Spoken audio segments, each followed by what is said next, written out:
You need to leave. Now. What? I'm just having coffee. Manager says you're making people uncomfortable. You're trespassing. I bought this coffee 10 minutes ago. I'm not bothering anyone. Are you leaving or do I need to remove you? You're making a mistake. FBI, Special I don't Agent care Monroe. if you're the president, you're leaving.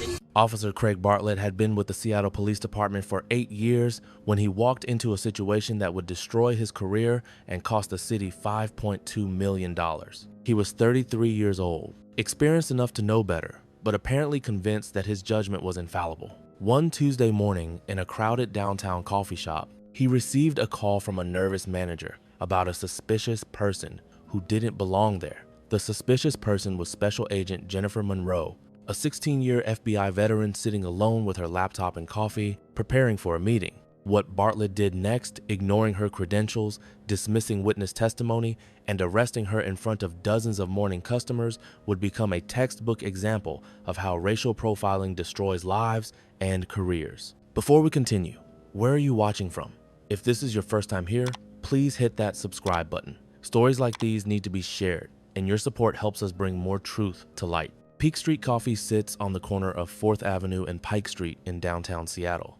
It's the kind of place that fills up every morning with professionals grabbing their caffeine before work, lawyers, tech workers, business people, students, high ceilings, exposed brick, Edison bulbs hanging from the ceiling, and tables packed close together. It was 8:15 a.m. on a Tuesday in March. Rain tapped against the large front windows.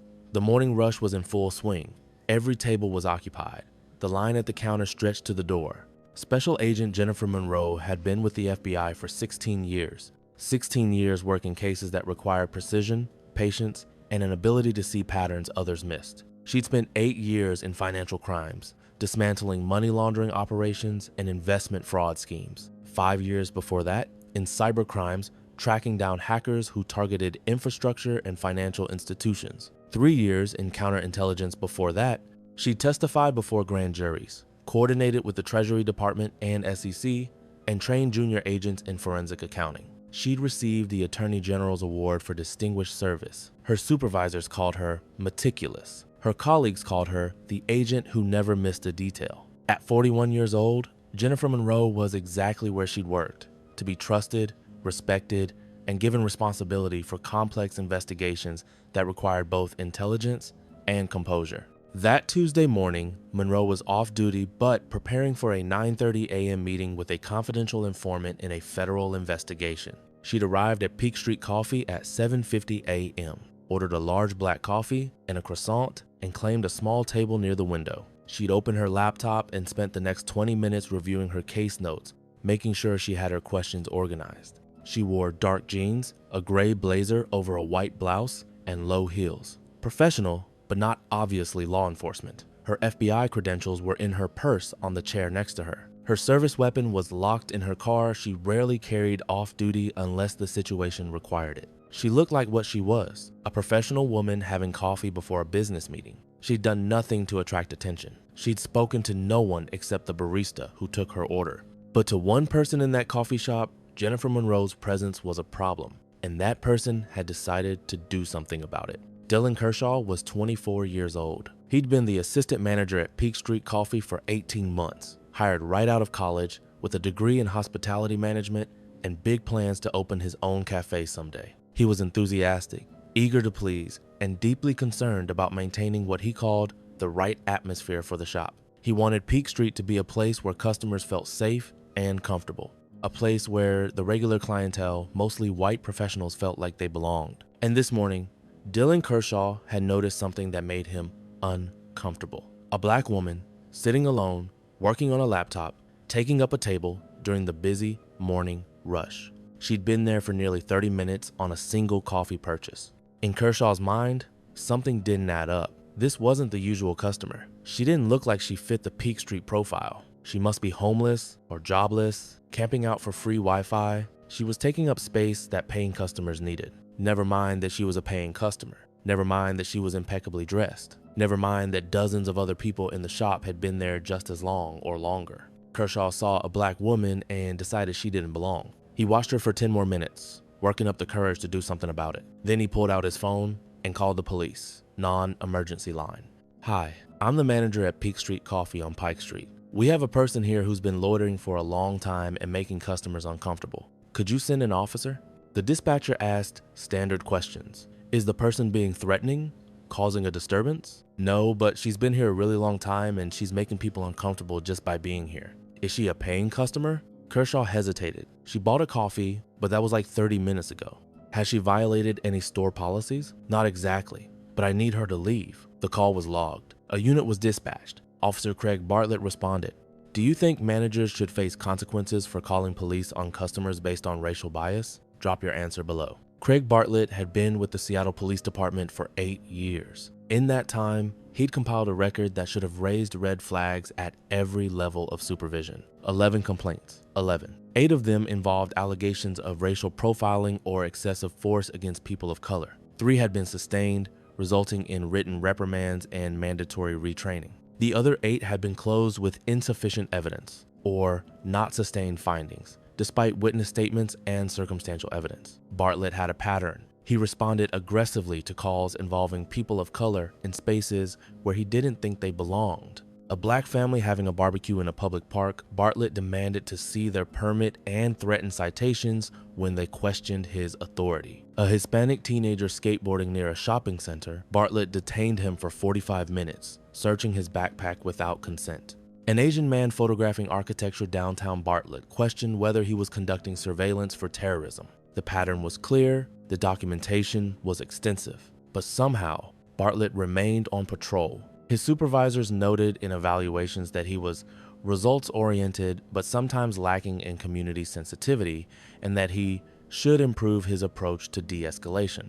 But those notes never translated into meaningful consequences. When Bartlett received the call about Peak Street Coffee, his mind immediately filled in a narrative. Loitering suspect, manager wants them removed, probably homeless, probably causing problems. He arrived at the coffee shop at 8:27 a.m., parking his patrol car directly in front. He walked in, scanning the crowded space, looking for someone who seemed out of place. His eyes landed on Jennifer Monroe, a black woman, sitting alone, laptop open, looking too comfortable. In Bartlett's mind, that had to be the problem. He walked directly toward her table. Monroe was reviewing a timeline in her case notes when she became aware of someone standing next to her table. She looked up and saw a police officer, arms crossed, staring down at her. "You need to leave. Now." Monroe blinked, confused. "Excuse me? I'm just having coffee." "This is private property. You're trespassing." "Trespassing?" Monroe gestured to her coffee cup. "I'm a paying customer. I bought this coffee 10 minutes ago." That was a lie. It had been 35 minutes, and the cup was nearly empty, but Monroe didn't think she needed to justify how long she'd been sitting there. Bartlett's jaw tightened. The manager called, said, "You're making people uncomfortable. Time to go." Monroe looked around. No one was even looking at her. The shop was full of people working on laptops, having conversations, sitting alone. Making people uncomfortable? "I'm sitting here reading. I haven't done anything. Are you going to leave, or do I need to remove you?" Monroe felt her stomach drop. She'd been a federal agent long enough to recognize what was happening. This wasn't about loitering. This wasn't about policy. This was about a manager who saw a black woman and decided she didn't belong. "Look, I'm Special Agent Monroe, FBI. I'm off duty, just having coffee before a meeting." Bartlett's expression didn't change. "I don't care if you're the president. You're leaving. Now show me some ID." Monroe reached into her purse and pulled out her FBI credentials. The black leather case with the gold badge and identification card. She opened it and held it up. "Here, FBI credentials. Special Agent Jennifer Monroe. Now do you understand this is a mistake?" Bartlett glanced at the badge. His expression hardened. "Anyone can print a fake badge. Stand up and put your hands behind your back." The coffee shop had gone quiet. Conversation stopped. People turned to stare. Phones came out. Monroe's voice remained calm, but the edge was unmistakable. "Officer, that is a legitimate federal credential. You can verify it with one phone call to the Seattle FBI field office. I'm asking you to do that before this goes any further. Stand up now." "I'm not standing up. I'm a federal agent. I've committed no crime. I've violated no policy, and you have no legal authority to remove me." This is where bias becomes impenetrable. Officer Bartlett had responded to a call about a black woman in a coffee shop. When he arrived, he saw a black woman in a coffee shop. In his mind, that confirmed the complaint. Every piece of evidence after that, the credentials, the calm demeanor, the professional appearance, was filtered through his initial assumption. He wasn't looking at an FBI agent. He was looking at someone trying to avoid arrest. Should officers be required to verify federal credentials before making arrests in non-emergency situations? Let me know what you think. Monroe knew she had a choice. She could continue to assert her rights and risk this escalating to violence. Or she could comply, let this catastrophic mistake play out, and deal with the consequences later. She chose documentation over resistance. "I'm complying under protest," Monroe said, her voice loud enough for everyone in the shop to hear. "I am Special Agent Jennifer Monroe, FBI. This officer is arresting me for sitting in a coffee shop. Everyone here is witnessing this. Please record it." Several people were already recording. A woman near the counter pulled out her phone. A man at the next table angled his camera toward them. Monroe stood slowly, gathering her laptop and closing it. Bartlett grabbed her arm roughly. "Hands behind your back. Don't touch me like that. I'm complying. There's no need for force." Bartlett yanked her arm harder, spinning her around. He pulled her arms behind her back and snapped handcuffs on. The cuffs were tight, deliberately tight. Monroe winced but said nothing. She wouldn't give him the satisfaction. "You're under arrest for trespassing and resisting an officer." "I didn't resist. Everyone here saw that I complied. And I'm not trespassing. I'm a paying customer." The crowd had grown. Someone near the door called out, "This is wrong. She didn't do anything." Another voice, "She's been sitting there for 30 minutes. Nobody complained. She's just working on her computer." Bartlett ignored them. He marched Monroe toward the door, still handcuffed, her purse and laptop left behind on the table.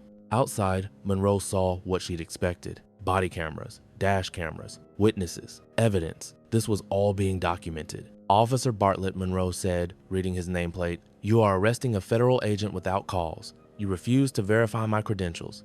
You used unnecessary force, and you're doing it in front of dozens of witnesses. This will end your career." Bartlett opened the back door of his patrol car. "Get in. I want your badge number, I want your supervisor's name, and I want to know who called this in. You'll get all that at the station." He guided her into the back seat, closed the door, and got behind the wheel. As he pulled away from the curb, Monroe looked back at the coffee shop. People were standing outside now, phones up, recording. The story was already spreading.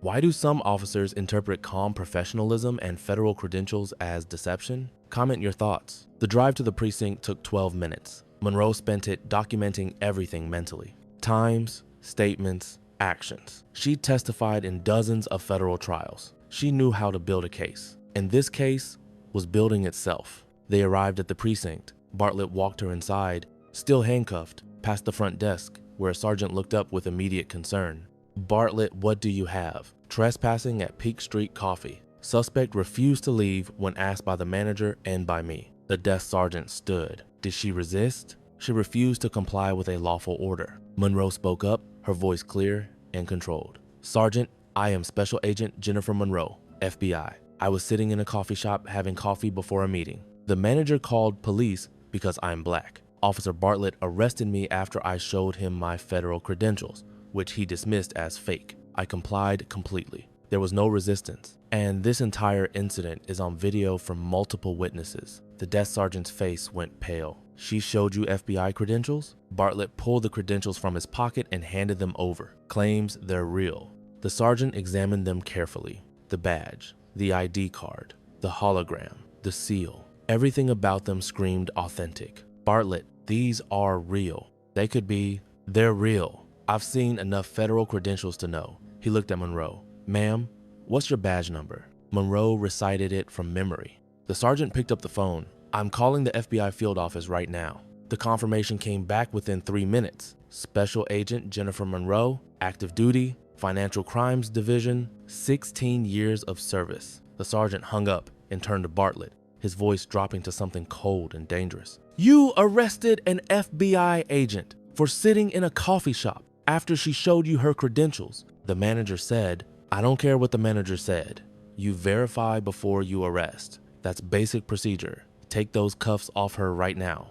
Bartlett unlocked the handcuffs. Monroe rubbed her wrists. Deep red marks were visible where the metal had dug into her skin. A lieutenant arrived within minutes. Sarah Chan, a 21-year veteran who'd seen plenty of officer mistakes, but rarely one this egregious. Someone explained what happened. The desk sergeant briefed her quickly. Chan listened, her expression darkening. Then she turned to Monroe. Agent Monroe, on behalf of the Seattle Police Department, I sincerely apologize. This is inexcusable. Monroe nodded but remained silent. She was building her case. Every word mattered. Chen turned to Bartlett. Badge and weapon. Administrative leave, effective immediately. Lieutenant, I was responding to a call. You arrested a federal agent for drinking coffee while black. Give me your badge. Bartlett handed them over, his hands shaking. For the first time, he seemed to understand what he'd done. Should officers face automatic termination after wrongful arrests of federal agents? Drop your answer. Within 2 hours, the videos had exploded across social media. Multiple angles from different witnesses in the coffee shop, Monroe identifying herself, showing her badge, being handcuffed anyway, being marched out like a criminal. FBI agent arrested in Seattle coffee shop for making people uncomfortable. Federal agent handcuffed after showing credentials to officer who called them fake. For coffee while black trends, after FBI agent arrested for sitting in Starbucks-style cafe. The outrage was immediate and intense. The FBI issued a formal statement condemning the arrest. The NAACP called for an investigation. Civil rights organizations demanded accountability. The manager who called 911, Dylan Kershaw, gave a brief statement to local media. I thought she was loitering. I didn't know she was FBI. He was fired within 24 hours. Peak Street Coffee issued a public apology and announced new policies prohibiting calls to police based on customer complaints unless there was actual criminal behavior. But the real damage was done. The video showed everything. A black woman, professionally dressed, working on her laptop, showing federal credentials, being arrested anyway. Civil rights attorneys contacted Monroe within hours. This wasn't just a wrongful arrest. This was racial profiling. This was a civil rights violation. This was proof that even a federal badge wasn't enough to protect black people from bias. The lawsuit named Officer Craig Bartlett, Lieutenant Sarah Chen, for supervisory failure, Dylan Kershaw, the manager, Peak Street Coffee, and the Seattle Police Department. The claims were extensive. Unlawful arrest without probable cause, false imprisonment, violation of federal civil rights, racial profiling and discrimination, excessive use of force, tight handcuffs, unnecessary physical contact, intentional infliction of emotional distress, failure to verify credentials despite repeated requests, failure to train and supervise officers with documented patterns of discriminatory policing. The city's attorneys and Peak Street's insurance lawyers reviewed the evidence and reached the same conclusion: indefensible. The videos were everywhere. The witnesses were credible. The FBI was involved. The city settled within 10 months. $5.2 million paid to Special Agent Jennifer Monroe. Peak Street Coffee contributed an additional $800,000 from their liability insurance. Officer Craig Bartlett was terminated 9 weeks after the incident. The termination letter was final and devastating. Officer Bartlett arrested a federal agent without probable cause, refused to verify legitimate credentials, and engaged in racial profiling. Despite 11 prior complaints and multiple training interventions, Officer Bartlett continued to demonstrate discriminatory policing practices. His employment is terminated immediately. Bartlett's name was entered into the National Decertification Index. His law enforcement career was over at 33 years old. Dylan Kershaw, the manager who made the call, faced his own consequences. Fired from Peak Street, named in the lawsuit, his name permanently associated with racial profiling. He issued a statement. I made a terrible mistake based on unconscious bias. I'm deeply sorry, but apologies don't undo trauma. Should businesses face financial penalties for racially motivated 911 calls? Let me know in the comments. The Seattle Police Department faced intense scrutiny. How had Bartlett, with 11 complaints over 8 years, remained on patrol? Why hadn't supervisors removed him after the 3rd complaint? The 8th? What training existed to prevent officers from arresting people for existing while black? Internal Affairs conducted a comprehensive review. The findings were damning. 11 complaints over 8 years, 3 sustained, 8 closed without meaningful investigation. Multiple witnesses in prior complaints whose statements were ignored. Training requirements completed but never assessed for effectiveness. Supervisors who noted problems in evaluations but took no action. A system that protected officers over community members. The Department of Justice opened a pattern and practice investigation. Their findings confirmed systemic failure at every level. Reforms were announced: immediate desk duty for any officer with 5 or more complaints related to discrimination, mandatory federal credential verification before any arrest, real-time body camera review for all arrests, independent civilian oversight board, with subpoena power, quarterly pattern analysis of all officer stops and arrests, flagging racial disparities, automatic federal notification when any law enforcement officer is arrested. Special Agent Jennifer Monroe testified at City Council hearings. Her testimony was powerful. I'm a federal agent with 16 years of experience. I had my credentials. I identified myself clearly. I was sitting in a coffee shop having coffee, and I was arrested because I'm black. She paused. I wasn't loitering. I was working. I wasn't causing a disturbance. I was sitting quietly. I wasn't making anyone uncomfortable except apparently a manager who couldn't imagine that a black woman in professional clothing belonged in his coffee shop. Another pause. This happens every day. To black people who don't have FBI badges, to people who don't have the resources to fight back, to people whose arrests don't make the news. If this can happen to me, with all my credentials and authority, what happens to everyone else? The room was silent. Should racial profiling in commercial spaces trigger automatic federal civil rights investigations? Drop your answer. This wasn't just a wrongful arrest. This was proof that for some people, no credential is enough when bias has made its decision. Jennifer Monroe showed her FBI badge. She identified herself verbally, clearly, repeatedly. She was professionally dressed, calmly working, violating no law, and none of it mattered because Officer Bartlett saw a black woman in a space where his biased mind said black women didn't belong. The badge had to be fake. The credentials had to be counterfeit. The calm professionalism had to be an act. His bias was so complete, it overrode physical evidence held in his hands. This is how systemic racism operates in everyday spaces. It's not always violent or dramatic. Sometimes it's quiet, insidious, built on assumptions that seem reasonable until examined. It's a manager who sees a black customer and assumes they're loitering. It's an officer who sees a black professional and assumes they're a criminal. It's a system that validates those assumptions until someone with power and resources fights back. And when that bias is backed by the authority to arrest, to handcuff, to remove someone from a public space, it doesn't just harm individuals. It sends a message, you don't belong here, no matter your credentials, no matter your rights, no matter your humanity. Craig Bartlett's career is over. That's justice. The city paid $5.2 million. That's accountability. Dylan Kershaw was fired. That's consequences. But money and terminations don't undo the trauma of being arrested for drinking coffee. They don't restore the dignity of being handcuffed in front of dozens of strangers. They don't erase the message that even an FBI badge isn't enough to protect you from bias. The real question is, what changes now? Do departments finally remove officers after 5 complaints instead of 11? Do businesses finally train staff to recognize their bias before calling 911? Do we finally acknowledge that making people uncomfortable often means existing while black? Because if we don't fix the systems that kept Bartlett on patrol for 8 years despite 11 complaints, if we don't address the culture that taught Kershaw to see black customers as threats, then we're just waiting for the next officer, the next manager, the next victim, the next viral video. Comment if you believe this should be law. Businesses that call police on paying customers without evidence of actual crime face mandatory civil rights review and financial penalties. And if you think these stories need to be told, if you believe accountability starts with awareness and change starts with pressure, then hit that subscribe button because we're not stopping. We're going to keep exposing these patterns. We're going to keep demanding better. We're going to keep fighting for the FBI agents, the coffee drinkers, the ordinary people who deserve to exist in public spaces without being criminalized. This isn't just about one officer, one manager, or one agent. It's about all of us and the world we're willing to accept.